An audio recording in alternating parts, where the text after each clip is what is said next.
Bonjour à toutes, bonjour à tous, est-ce que vous allez bien? Je suis heureux d'être avec vous, franchement. À toi qui regardes ce message également en ligne, ça va être un très bon moment. On va se dire des choses vraies, on va se poser des questions honnêtes et on va essayer d'y répondre.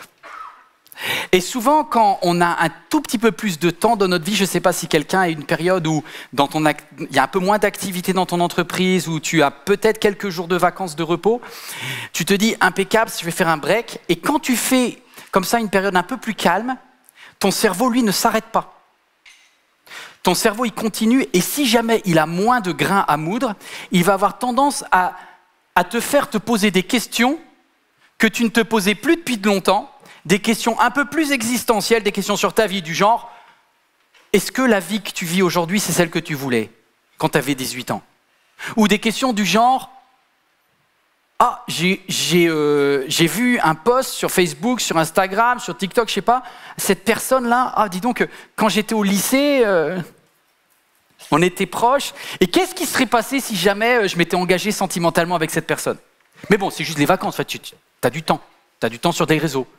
Peut-être quelqu'un va penser, parce que tu vas aller visiter une église et ça va te rappeler une église que tu as connue quand tu étais plus jeune.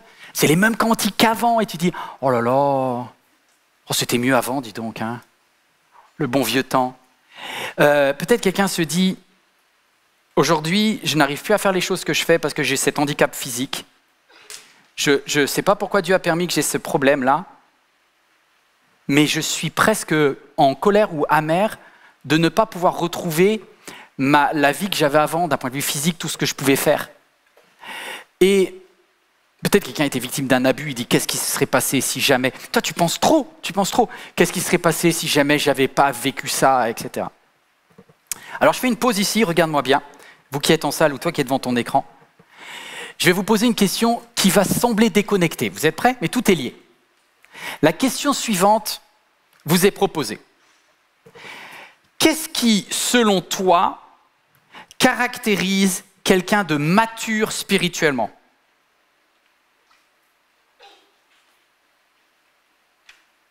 Je la repose ou… Ici, il y a un silence incroyable. Qu'est-ce qui caractérise le fait d'être spirituellement adulte, de ne pas être un bébé spirituel?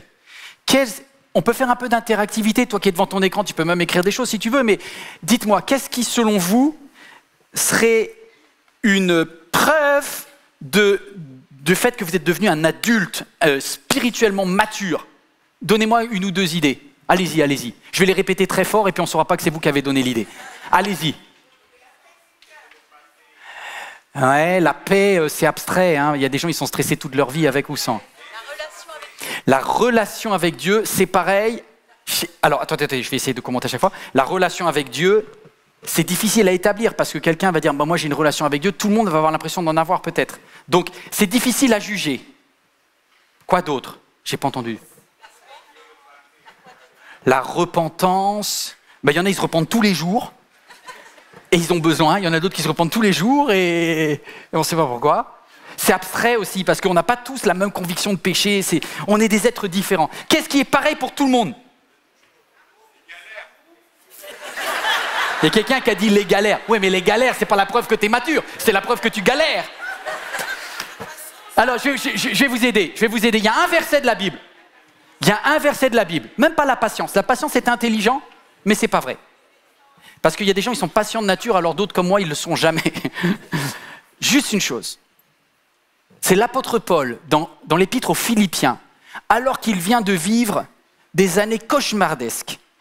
Il a vécu, là, juste les temps qu'il vit sont extrêmement difficiles. On pense qu'il est même en prison quand il est en train d'écrire cela. Et il dit ceci. « Je fais une seule chose, oubliant ce qui est derrière moi et tendant toute mon énergie vers ce qui est devant moi. Je poursuis ma course vers le but pour remporter le prix qui est attaché à l'appel de Dieu, que Dieu nous a adressé du haut du ciel dans notre union avec Jésus-Christ. » Mais écoutez le verset d'après, je n'avais jamais vu ça. Verset 15. « Nous tous qui sommes spirituellement adultes, vous pouvez dire spirituellement matures, clé de la maturité, c'est cette pensée qui nous dirige. Quelle pensée, les amis? Le fait de faire son deuil du passé et de mettre toute son énergie vers demain. En vrai, écoutez bien ça, écoutez bien ça. On est tous tentés de pleurer sur notre sort, de bouder dans notre coin, de nous réécrire une histoire comme notre maman nous chantait des petites histoires ou nous racontait des petites histoires quand on voulait s'endormir parce qu'on pleurait, ou nos parents nous disaient « Tu connais, je vais te raconter l'histoire d'eux » et là, ton moral revenait. Tu sais pas quoi ? Si tu as toujours besoin de te raconter des histoires pour vivre ta vie aujourd'hui, c'est que tu dois monter un niveau en maturité. Et je parle à moi-même d'abord. Et il y a des nostalgiques dans cette salle et il y a des nostalgiques devant leur écran. Et il y a des gens ici, et c'est pour ça que j'ai voulu dédier ce message aujourd'hui. Est-ce que ma vie aujourd'hui, et comme j'ai prévu, mais mon titre c'est cela, mon autre vie, celle que j'aurais pu avoir. Et on est tous tentés de vouloir chercher une autre vie idéalisée qu'on aurait pu avoir. Accrochez-vous aujourd'hui, c'est pas facile. Seigneur, je te prie de m'aider.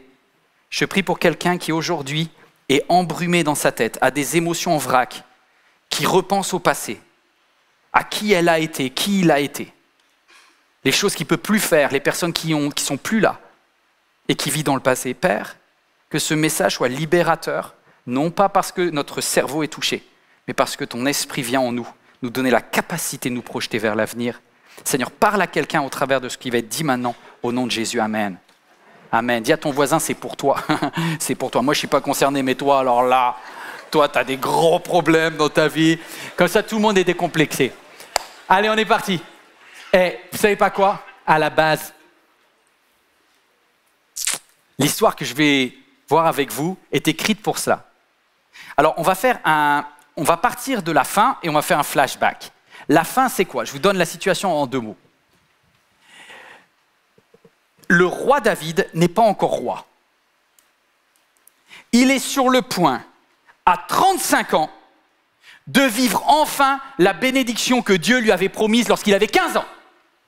Ça fait 20 ans qu'il a attendu le miracle de Dieu, et au bout de 20 ans, il est sur le point de vivre son appel, son rêve. Il avait reçu, quand il avait environ 15 ans, du vieux prophète Ésaïe, une corne d'huile qui avait dit « Un jour, tu seras roi à Jérusalem ». Entre-temps, il a vécu de ses 15 ans à ses 35 ans, 20 ans de galère. 20 ans de galère. 20 ans où rien ne s'est passé comme il avait prévu. Et là, il a enfin la roue qui tourne, le destin qui vient dans son sens, et il va en profiter. Qu'est-ce qui se passe ? Il est sur le point de prendre le pouvoir, et l'ancien général lui propose un deal. L'ancien général lui propose « Je suis prêt à trahir le roi que tu vas remplacer et faire alliance avec toi. » David lui dit « Stop, je fais une alliance qu'à une seule condition. » Et ça, vous le trouvez dans 2 Samuel, chapitre 3, verset 13. « D'accord, répondit David, mais à une seule condition. Je ne te recevrai pas si tu ne m'envoies pas d'abord Michal, la fille de Saül, quand tu viendras me rencontrer. » Quelle est la condition que David pose ? Il dit « Je vais venir comme roi. Les promesses de Dieu vont s'accomplir à condition que si et seulement si la promesse que Dieu m'avait faite il avait entre ses 15 et ses 20 ans, lorsqu'il s'est marié avec Michal, la fille de Saül, me soit redonnée. Mon ex est à moi. » La question c'est, faut-il recontacter ses ex ? On a une période dangereuse, les amis. Avec tous les réseaux sociaux, c'est dangereux. Là, tu vas avoir une réponse. Tu as bien fait d'écouter ce message. Alors, grand 1, une histoire qui est idéalisée. On a tous envie de refaire une vie, mais une vie que si tu la reprenais entre tes 15 et 18 ans, tu remettais tout bien en place, voilà ce que ça donnerait. Premièrement, il y a une love story qui est incroyable. Franchement, on est tous, on aimerait tous vivre ça. Qu'est-ce qui s'est passé ? Je vous la fais très courte. Il y avait une fois un garçon qui était méprisé de tout le monde, qui s'appelait David. Peut-être le fruit d'un adultère. Donc je peux vous dire que papa, qui était probablement pas le père naturel, avait bien mis l'enfant de côté, ce qui fait que pendant toute son adolescence, il gardait les moutons pendant que tous les autres frères faisaient les beaux sur Instagram. Lui, il était nobody, pas de téléphone. Et un jour, Monsieur David est un jeune homme et tu sais que quand tout le monde te met de côté, si Dieu a décidé que c'est toi, il se débrouille. Hein. Le vieux prophète Samuel dit, il me manque quelqu'un. Il me manque quelqu'un, il me manque quelqu'un. Et le papa dit, ok, bon, il en reste un petit dernier dans les champs, il s'appelle David, mais il est nul. C'est lui. Il est loin, futur roi d'Israël. Tout le monde est dégoûté. Hein. Mais, il est roi, mais en espérance, tu vois. Deuxième étape. Le jeune David a une promesse, mais aucune réalité. Il voit une armée ennemie terrible, terrifiante. Tous les hommes d'armes qui tremblent devant. Lui, le gamin, 16-17 ans, il a une petite fronde de rien du tout. Et il dit, moi, si tout le monde tremble, moi, au nom de l'Éternel, un Goliath comme ça, je le défonce. Tout le monde se dit, le pauvre jeune homme, il va mourir direct. C'est pas grave. David y va, boum, du premier coup, gloire à Dieu. Waouh, quand Dieu est avec... C'est là où tu écris les genres de « Si Dieu est avec moi, qui sera contre moi? Que 1000 tombent à ma droite ?» C'est là où tu proclames. Ok, vous êtes tous installés. Deuxième étape, donc une promesse, une première bénédiction. Deuxième, du coup, il est repéré. Du coup, il devient celui que tout le monde veut suivre. Et il commence à avoir du succès, de la popularité. Il est très célibataire. Et donc déjà là, il commence à avoir du succès, monsieur David. Parce que alors que tous les hommes sont des planqués, lui, il sort du lot. Et il y a un moment où le roi dit, si jamais quelqu'un arrive à tuer 200 ennemis, je lui donnerai ma fille. Il deviendra mon gendre, je lui donnerai ma fille en mariage. Bon, c'est des mariages arrangés à l'époque. Hein. David, c'est un combattant, il le fait, il gagne le truc, et le roi ment. Le roi, au lieu de donner sa fille Mérab, le roi dit, hop, non, je la donne à quelqu'un d'autre. Est-ce que David est énervé? Non, tu vis des injustices. Mais l'Éternel a donné, l'Éternel a repris, tu continues. On est d'accord. Il continue à aimer Dieu. Même s'il est victime d'injustice, il continue. Quelque temps plus tard, il recombat, etc. Et là, le roi est fini. Tu sais, quand Dieu a décidé des choses pour toi, personne ne peut empêcher le truc. Tu vois. Et là, il s'avère que la sœur, la plus jeune fille de Saül, est in love de David. Elle s'appelle Michal. David, David, Michal. Ils se sont rencontrés, ils se sont vus, ils se sont plus. C'est réciproque. Et il nous est dit, et ça c'est beau, merci Seigneur, gloire à Dieu, c'est le jour où tu célèbres Dieu parce que tu as tout qui va bien dans ta vie. Or Michal, l'autre fille de Saül, aimait David. Quand Saül l'a pris, il en fut ravi. J'ai la bénédiction du beau-père, j'ai la bénédiction de la fille, in love, j'ai tout gagné, il est premier général d'Israël, il est futur roi, tout va bien. Sauf que, ça vous est déjà arrivé de louer Dieu alors que vous dites, tout est bien? Oui, mais vous dites, aïe, il ne faut pas que je dise amen à ça parce qu'après ça va partir en vrille. Oui, ça va partir en vrille. Grand B, un terrible gâchis. Ce qui ne sait pas, il y en a qui disent que la belle-mère est compliquée des fois. Non, non, non, c'est le beau-père.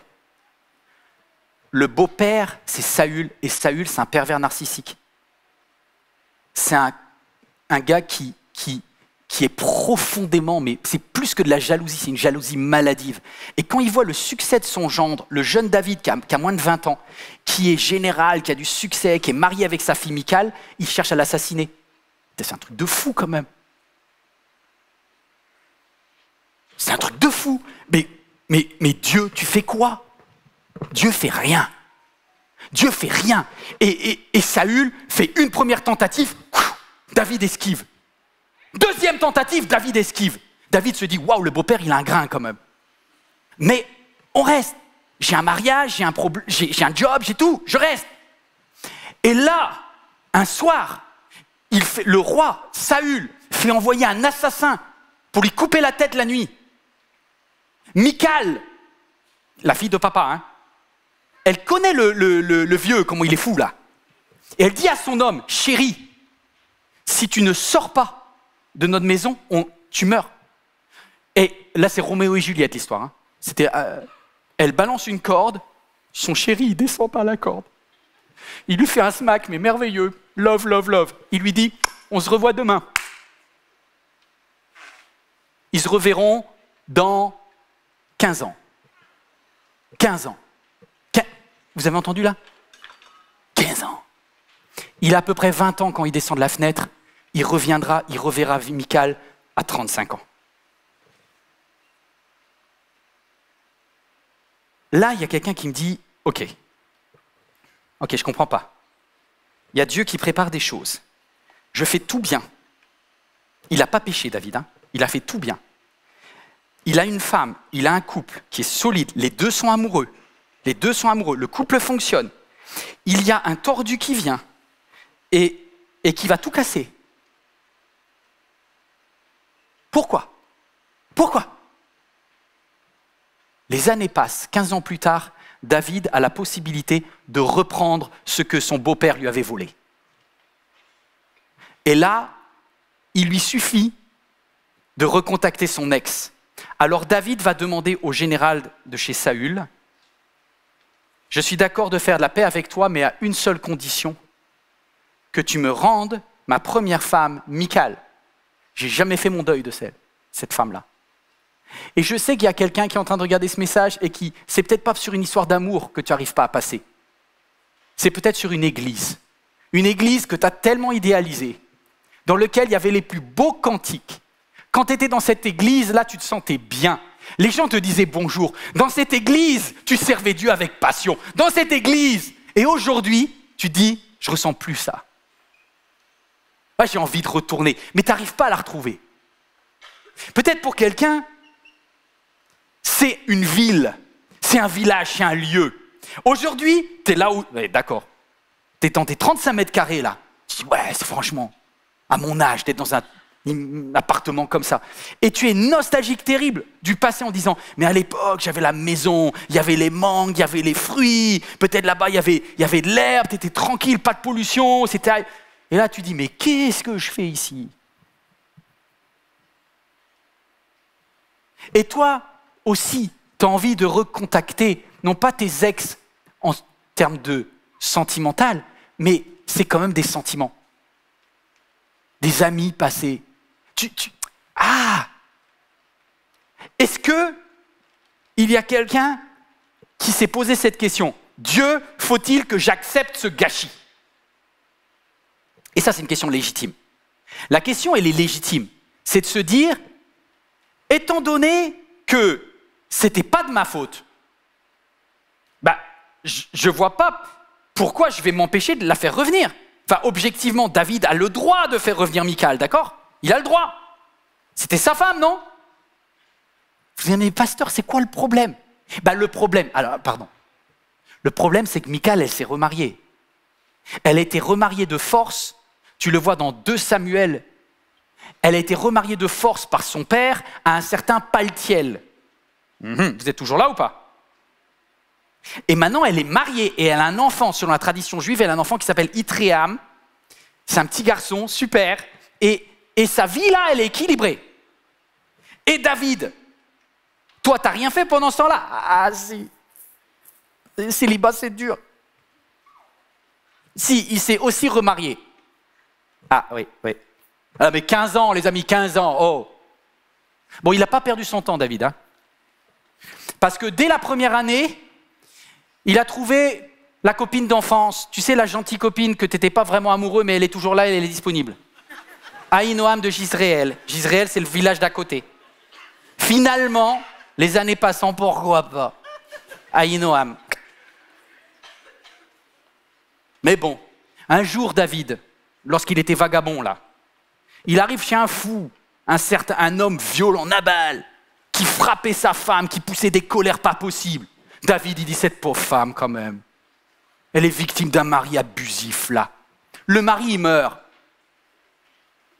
Il lui faut un sauveur à cette femme. Il lui faut quelqu'un qui va prendre soin d'elle, quelqu'un qui la battra pas, ce qui n'est pas très compliqué quand même. Allez, vas-y, je me sacrifie.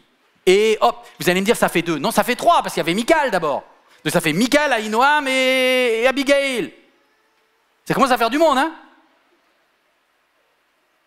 Alors, est-ce qu'il faut recontacter ou est-ce qu'il faut accepter? Et je sais qu'il y a quelqu'un qui se pose cette question-là, et c'est pour ça que j'ai ce message aujourd'hui. Les chrétiens, des fois, veulent utiliser la prière comme un moyen de refuser de faire votre deuil sur quelque chose qui n'est plus. Et vous allez idéaliser à fond le passé. Vous allez vous écrire un passé tel qu'il n'existait pas. Grand 2, faut-il recontacter ses ex? Première chose, voilà ce qui va se passer. Premièrement, tu vas risquer de te mentir à toi-même. La première victime, quand vous recontactez votre vie passée, c'est la vérité. Vous allez vous mentir à vous-même. 1 Samuel 25, il nous est dit, comme il avait épousé Ahinoam de Jizréel,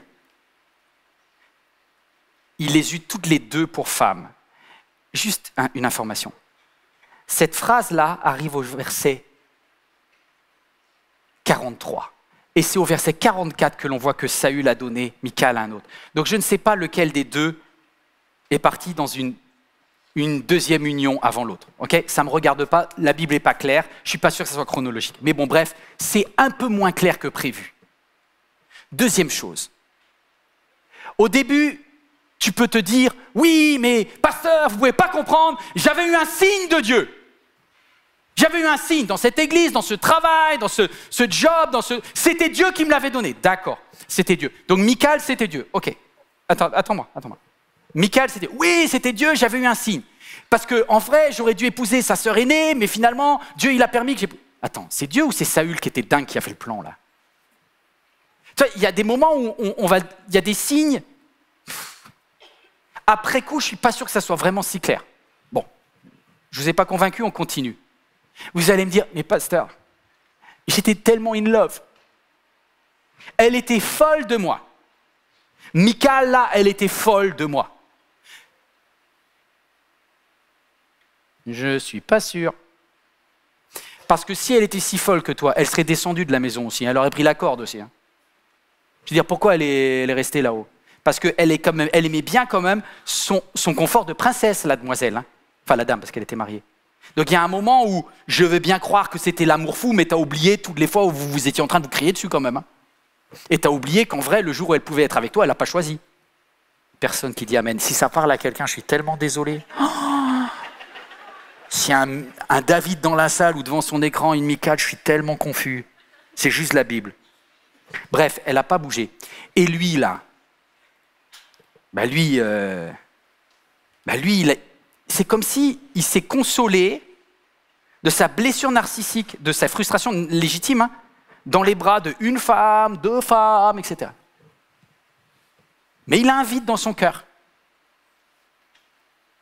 Deuxième chose, grand B. La deuxième victime, quand tu recontactes ton passé, quand tu cherches à renouer avec ton passé, la deuxième victime, après la vérité envers toi-même, qui est douloureuse et que tu ne veux pas entendre, la victime numéro 2, c'est des innocents, inconnus. Tu vas détruire des vies. Écoutez bien. Le roi Ishbosheth fit enlever Michal chez son second mari Paltiel, 2 Samuel 3. Lisez bien. Fit enlever chez son second mari Paltiel. Son mari, la Paltiel, suivit sa femme en pleurant jusqu'à Baourim. Là, le général Abner ordonna de retourner chez lui, il s'en alla. En gros, ce que je voudrais te dire, c'est que Michal, là, pendant les 15 ans, il ne s'est pas rien passé. Elle a construit un couple, elle a un enfant, elle est quand même bien aujourd'hui. Et surtout, pardonnez-moi l'expression, elle a un mari qui l'aime vraiment. Et là, il y a toutes les femmes qui, normalement, ont un petit peu d'expérience, qui doivent dire « Amen, écoute ça, ma jeune, là ». Parce que peut-être que Paltiel n'est pas aussi « waouh » que David. Il y a moins d'esbrouf, il y a moins de pop-corn. Mais Paltiel, il est prêt à tout pour sa femme. Elle est son unique, elle est sa chérie, elle est l'exclusive de Paltiel. Paltiel, il se bat pour elle, il risque la mort, il essaye de la garder. Il y a un général qui vient embarquer sa femme. Paltiel, il se bat. Et en fait, il y a des kilomètres et des kilomètres entre là où il était jusqu'à Bahurim. Paltiel, il a tout fait pour garder sa femme. Tout fait. Paltiel, lui, il est pour rien des traquenards de Saül. Il y est pour rien. Pour lui, c'est son premier mariage. C'est le bon mariage. Donc, en gros, quand tu vas vouloir réparer le passé, tu vas casser le présent de quelqu'un. Pense aux autres.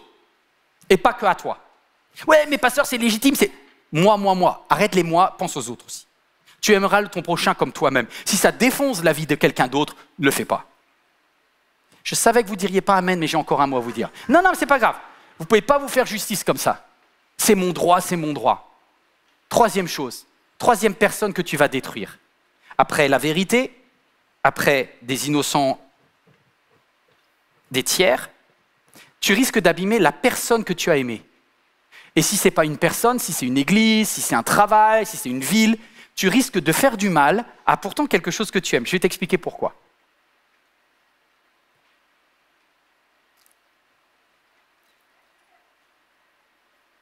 Il faut mimer la scène. Alors je ne suis pas sûr. Déjà, je ne suis pas une femme, donc je vais avoir du mal à expliquer le côté amical, mais pardonnez-moi, mesdames, mesdemoiselles, si jamais vous trouvez que ce n'est pas juste. Mais je vais essayer de faire le truc. Michal, elle reçoit l'information que son chéri, son amour de jeunesse, ne peuvent pas vivre sans elle, qu'il est enfin roi comme Dieu avait promis, et qu'il lui demande de revenir. Alors même si Paltiel n'est pas trop mal, tu te dis « Oh purée, j'avais besoin d'une vraie aventure dans ma vie. Là, il va se passer un truc qui pétille vraiment. » Je vais arriver à Jérusalem. Donc je me mets à la place de Michal, on refait le mascara, on refait le longan, les cheveux magnifiques, la robe, non pas celle-là, une autre, clac. Elle dit, aujourd'hui je rentre à Jérusalem, je retrouve mon ex, c'est royal. Et là, elle arrive, une servante à droite, une servante à gauche, et elle s'avance vers David. Et là, tu te dis, waouh, je stresse, comment il va être? Ben, je vais te dire. Alors physiquement, ça va, parce que je pense que David, s'il n'est pas à 35 ans, ça se tient encore. Mais le problème, c'est juste à côté. Comment ça, à côté? Ben oui, à côté, il y a du monde. Comment ça, il y a du monde? Il y a beaucoup de monde à côté. Déjà, à côté, tu as une femme qui te regarde avec un regard noir.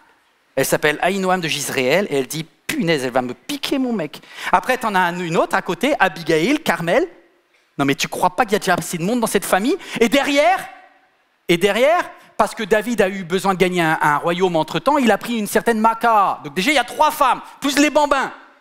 Donc tu vois, c'est pas une rencontre seule au café, tu vois. Faut louer tout le McDo, là. T'as tout le monde qui est là. Et là, pour Michal, elle se dit, oh purée, il y a du monde là. David vient, le couple est reformé. Ça va être très compliqué. Pourquoi ça va être très compliqué?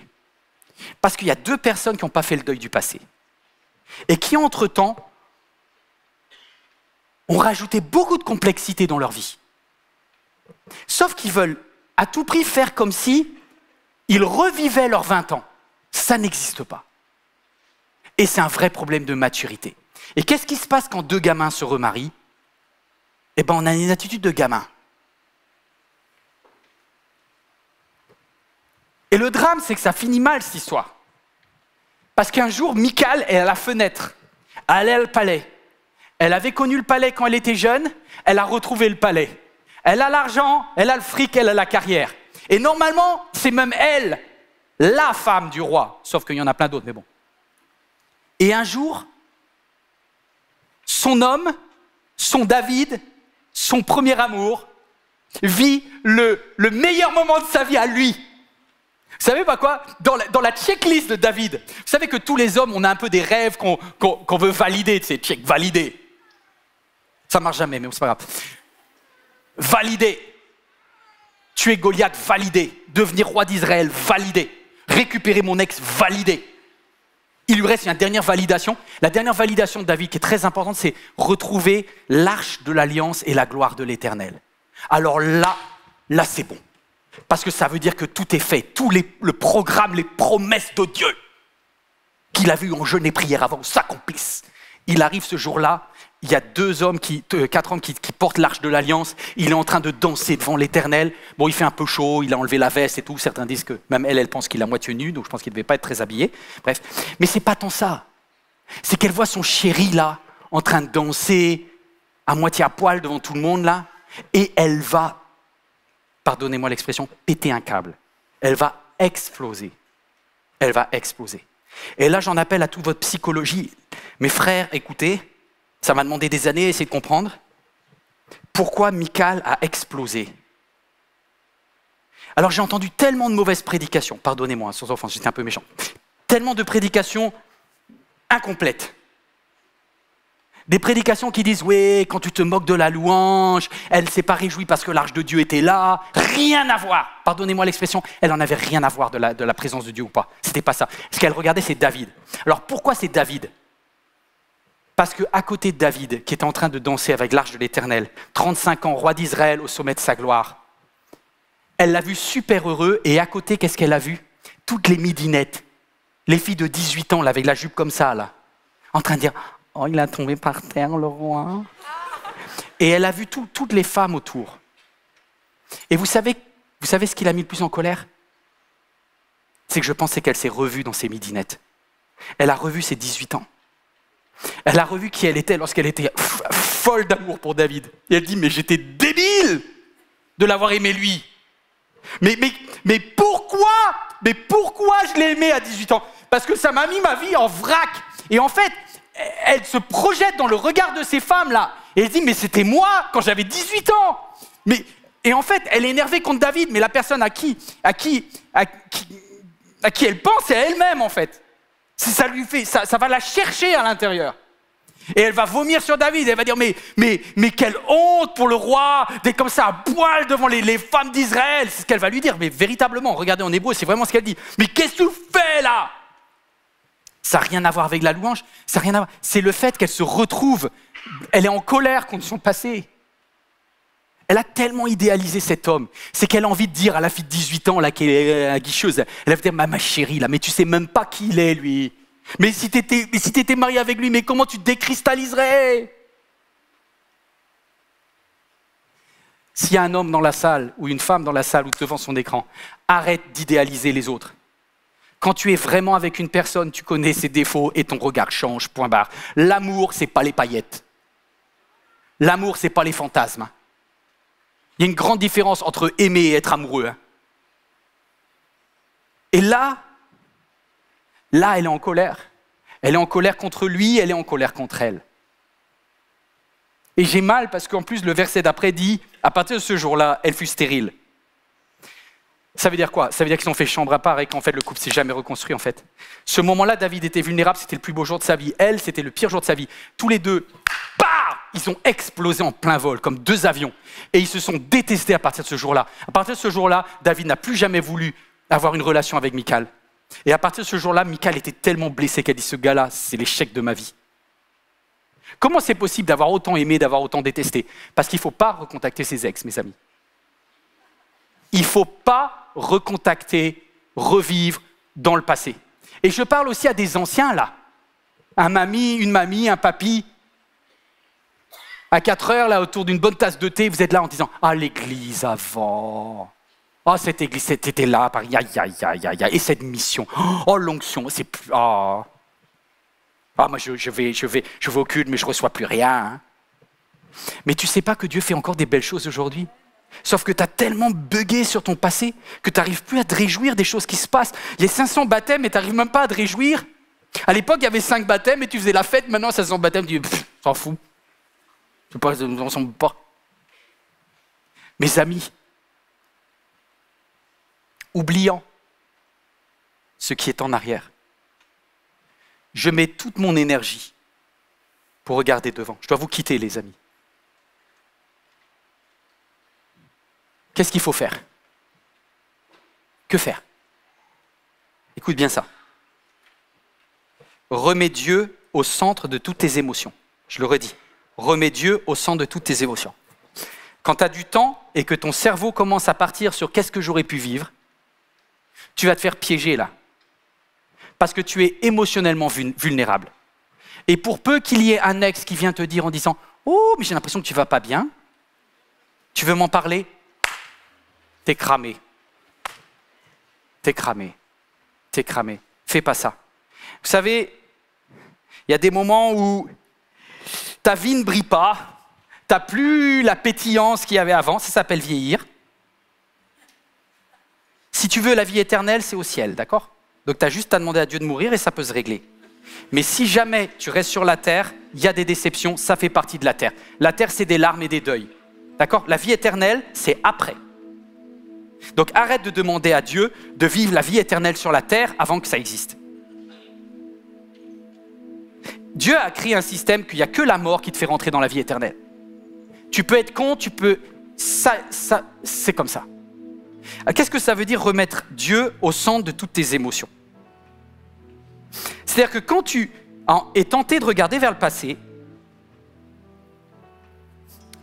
fais comme David l'a dit à la fin de sa vie. J'impose le silence à mon âme. Il y a un moment où ce n'est pas tes émotions qui doivent diriger ta vie. Tu dois connaître tes vraies valeurs. Qui tu veux devenir? Quelle est la personne mature à laquelle tu aspires à être?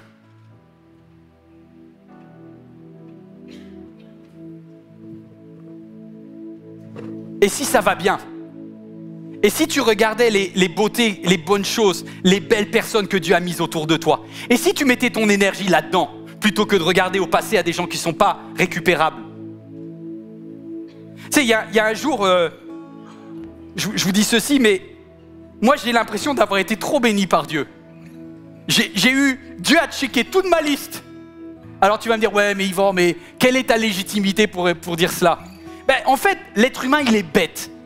Et il est gamin parfois, je parle de moi-même. C'est-à-dire par moment, tu sais, je me dis, ça va tellement bien que je peux me permettre. Et un jour, même plusieurs années après mon mariage, je regardais Facebook bêtement, tu vois. Je ne sais pas si quelqu'un est concerné par ça, ça peut être Insta, ça peut être TikTok, je ne sais pas ce que c'est. Et moi, je suis marié, je suis heureux, j'ai une femme, des enfants et franchement, j'ai une belle vie. Écoute ça, parce que je pense qu'il y a quelqu'un qui a besoin d'entendre ça. Sinon, je ne serais pas vulnérable si je ne pensais pas que tu avais besoin de l'entendre. J'ai une belle vie. Je suis bien. Et avec un peu d'oisiveté, d'ennui, je suis sur Facebook. Et là, je vois le profil d'une personne que j'ai aimée il y a très longtemps. Et comme je sais que ma femme n'est pas du tout jalouse, et ça c'est purée, merci Seigneur pour ma femme. Parce que je sais qu'il y a des femmes là, elles sortent le fusil, si tu prends le téléphone, t'es mort. T'as juste le téléphone, c'est trop. Moi, ma femme, elle est sécure et tout ça, et puis elle me voit, et moi j'ai une grande confiance en elle, et elle a une grande confiance en moi, et c'est formidable, c'est une chance. C'est une chance.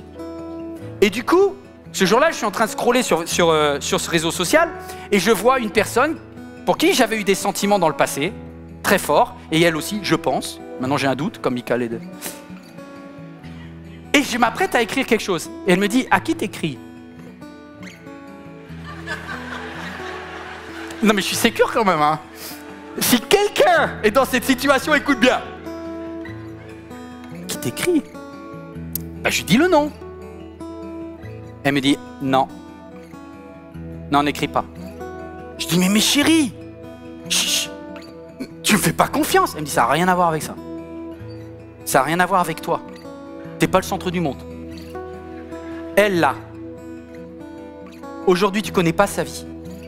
Et en écrivant un petit mot, un petit like, un petit commentaire, tu peux réactiver des émotions enfouies qu'elle a mis des années. Si jamais tu penses qu'elle a pu avoir des sentiments pour toi, alors tu as l'interdiction de lui écrire. Le monde ne tourne pas autour de toi seulement, mon ami. La maturité, c'est ça.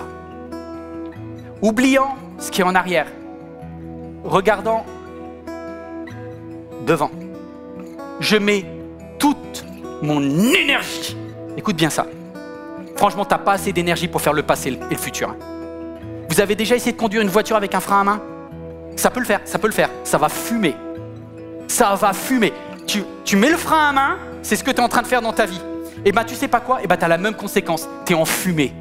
Tu es dans le brouillard. Parce que du coup, il y a plein de trucs du passé qui reviennent et c'est parce que tu as le frein à main. Je vais te dire une chose. Dès ferme le frein à main, mets-le à 0 et mets toute ton énergie vers devant. C'est ce que l'apôtre Paul te dit. J'ai pas assez d'énergie pour regretter les choses que j'aurais pu faire. J'ai pas assez d'énergie pour essayer de rattraper les choses du passé. Mais oubliant ce qui est en arrière, je cours. Je cours. Je mets toute mon énergie, dit l'apôtre Paul. Je cours. Et vous qui êtes spirituellement mature, qui êtes spirituellement adulte, faites la même chose.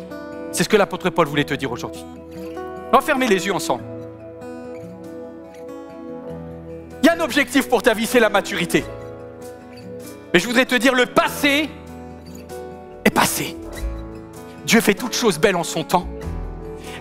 Mets toute ton énergie pour aimer les personnes que Dieu a mis près de toi maintenant.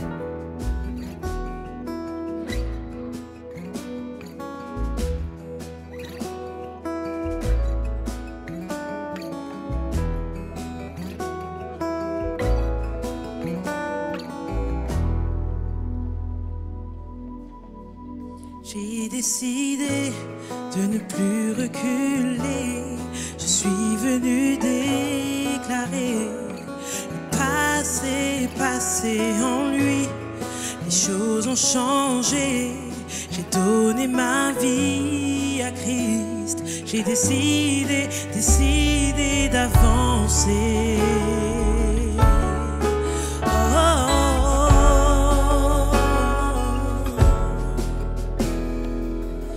Ressuscité, avec tout pouvoir en main, Seigneur, tu m'as donné une seconde chance.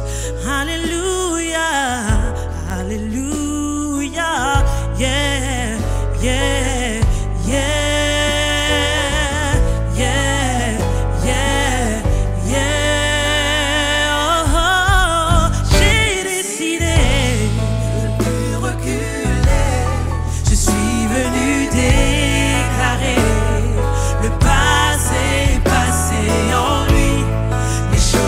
Changé, j'ai donné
Est-ce que pour terminer, on peut se mettre debout?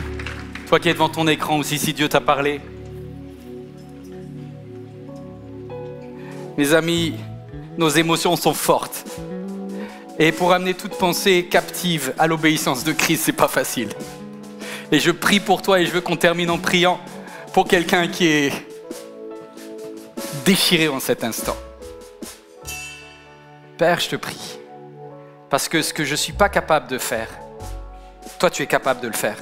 Si quelqu'un crie à toi, si une femme, un homme aujourd'hui crie à toi par rapport au fait de guérir du passé, je prie de lui donner une paix surnaturelle maintenant, une paix qui dépasse toute intelligence, une paix qui permet d'avancer. Papa, donne les forces maintenant. Tu as dit que tu serais avec nous tous les jours jusqu'à la fin du monde. En cet instant, Seigneur, que le consolateur, l'esprit de vérité soit là et qu'il nous permette d'aller vers l'avant conformément à ta parole, au nom de Jésus. Amen. Amen. Restez debout un instant. Juste vous dire, on peut reprendre juste a cappella. Tu fais toutes choses. Avec toi, je veux avancer. Toutes choses et avec toi. Est-ce que tu peux le proclamer? Tu changes toutes choses. Tu changes toutes choses, oui, tu changes toutes choses et avec toi je veux avancer. Une dernière fois ensemble, une dernière fois. Tu changes toutes choses, oui, tu changes toutes choses et avec toi je veux avancer. Alléluia. Alléluia. Alléluia.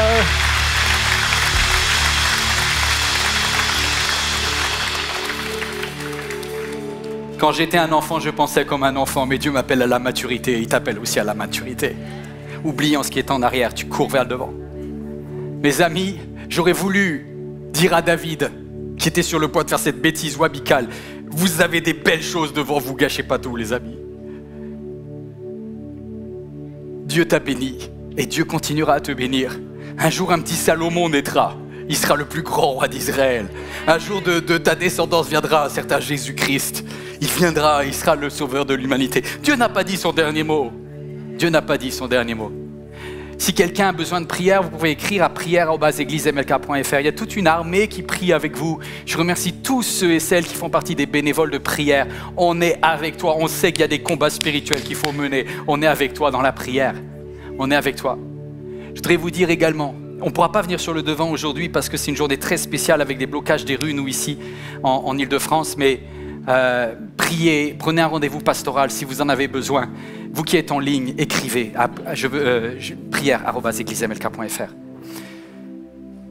Avant de vous quitter, je voudrais remercier tous ceux et celles qui, depuis la toute création de l'Église, sont fidèles dans leurs dons et dans les offrandes, dans leurs dîmes. Sans vous, en fait, je ne serais pas là. Ceux qui étaient avec moi dans la caverne d'Adoulam jusqu'à aujourd'hui, on en a vécu des belles choses. Mais merci pour votre fidélité. Voilà, je ne prends pas assez de temps de vous dire merci. Vos dîmes et vos offrandes, en fait, ont bâti, non pas un lieu, mais ont bâti des vies. Et vous qui êtes en ligne, vous êtes au bénéfice de tous ceux qui ont donné. Merci de nous soutenir également. Lorsque vous faites des dons jeveuxdonner.fr, ça nous fait tellement du bien. Juste une petite chose. Je veux que personne, parmi les 500 baptisés cette année, dans 20 ans, vienne me voir en disant « Pasteur Yvan, l'église MLK, c'était mieux en 2024. » Oublie ça! Toutes les grâces que Dieu vous donne aujourd'hui, il fera des plus belles choses demain encore. Et chaque jour, on marchera de progrès en progrès. Ne vivez jamais dans la nostalgie, surtout si vous commencez votre vie spirituelle là. Et commencez à investir dans la vie des autres. Et ça, c'est formidable. Merci en tout cas, tous vos dons, je voudrais le dire aussi parce que c'est incroyable et c'est une façon, et je termine là-dessus, remercier la comptabilité. On est certifié pour pouvoir émettre des reçus fiscaux. 60% de ce que vous donnez cette année sera déduit de votre impôt sur le revenu l'année prochaine si vous payez l'impôt sur le revenu. Mais investissez dans les choses du royaume de Dieu. L'État même se rend compte que l'église MLK elle est utile pour la société. Vous aussi, servez Dieu, bénissez et permettez à des vies de pouvoir grandir et ça c'est formidable. N'hésitez pas, si vous êtes en vacances, je parle à ceux qui sont peut-être en vacances cet été, allez dans une église, célébrez, bénissez une église locale. Soyez juste bienveillants, positifs envers les autres. Vous n'avez qu'une seule vie, alors donnez tout l'amour que vous pouvez, parce qu'il ne reste pas beaucoup de temps, profitez-en pour aimer, aimer, aimer. Vous êtes prêts à louer une dernière fois? Comment ne pas te louer? C'est ça? Vas-y, mets-moi le rythme, toi. On termine avec comment ne pas te louer. Est-ce qu'on peut descendre un petit peu? De gauche à droite. Hey!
Cette vidéo t'a parlé? Clique sur j'aime. N'oublie pas également de t'abonner et de déclencher les notifications. Si cette vidéo t'a touché, elle peut aussi faire du bien à ceux qui t'entourent. Prends 5 minutes pour la partager à un proche ou à un ami qui en aurait besoin.